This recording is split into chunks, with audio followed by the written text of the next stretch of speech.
જય દ્વારકાધીશ, જય માતાજી બધા મિત્રોને. કેમ છો? મજામાં? તો આજે આપણે બનાવીશું એક નવો નાસ્તો. તો આપણે મેંદાનો લોટ બાંધી લીધો છે અને મીઠું નાખી અને સરસ મજાનો જો આપણે મેંદાનો લોટ બંધાઈ ગયો છે. તો એમાં નાખી દઈશું આપણે ઝીણા અજમા. તો આપણે બનાવવાના છે કારેલા, મેંદાના લોટના કારેલા. વેલામાં તો કારેલા બધાય જોયા છે, પણ આપણે નાસ્તામાં બનાવવાના છે મેંદાના લોટના કારેલા. તો થોડીક નાખી દઈશું આપણે ચટણી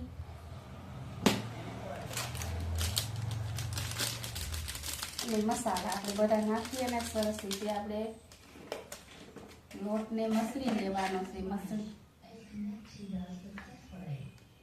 તો આપણે નાખી દીધી છે હળદર અને ધાણા જીરું મસાલો. તો હવે લોટને આપણે મિક્સ કરી લઈશું સરસ મજાનો.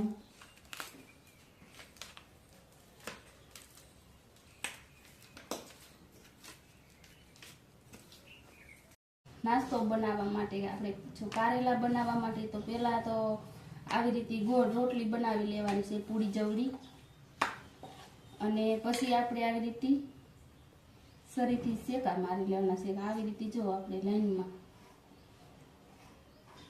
અને આ બે કિનારી આપણે આખી રેવા દેવાની છે. જો તો એ તૂટી ગઈ. અને પછી લગાડી લેવાનો છે આપણે લોટ. તો બધા આકામાં લોટ લાગી જવો જોઈએ.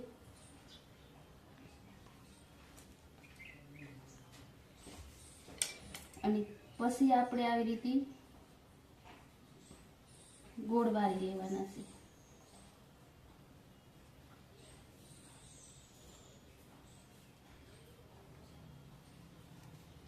તો આપણે આવી રીતે એક સાઈડની આપણે કિનારી આવી રીતે થોડીક દબાવી દેવાની.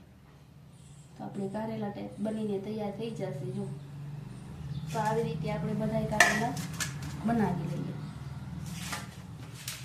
એ જો આપણા કારેલા બનીને તૈયાર થઈ ગયા છે થોડાક, અને એક આપણે શેક કરવા માટે તારી લીધું. તો મસ્ત મજાનું જો આપણે બનીને તૈયાર થઈ ગયું છે.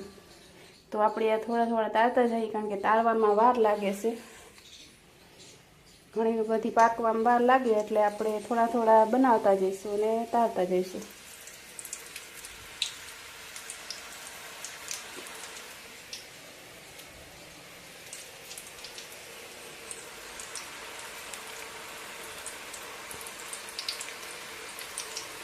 તો આપણા મનીષાબેન હમણાં આ કારેલા દુકાનેથી લઈને ખાતા. તો આપણે એમ થયું કે હાલો આપણે પણ ઘરે ટ્રાય કરીએ એકવાર, તો કેવા બને.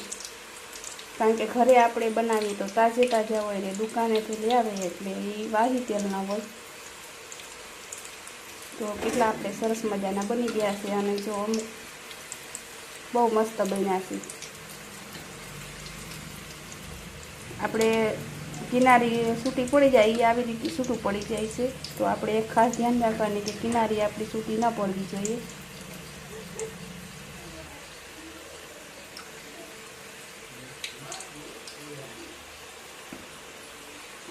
તો આવી રીતે આપણે બધા કારેલા બનાવીને તૈયાર કરી લઈએ. પછી આપણે બતાવીશું કે કેવા આપણા કારેલા બન્યા છે.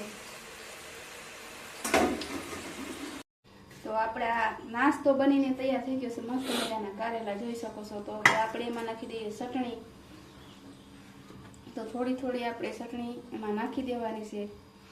તો જો વિડીયો ગમે તો લાઈક, શેર અને યુટ્યુબમાં જોતા હોય તો સબસ્ક્રાઈબ જરૂર કરી દેજો. અને ફેસબુક, ઇન્સ્ટાગ્રામમાં જોતા હોય તો ફોલો કરી દેજો. અને ફરી મળીશું એક આપણે નવા વિડીયો સાથે. ત્યાં સુધી બધા મિત્રોને જય દ્વારકાધીશ, જય માતાજી.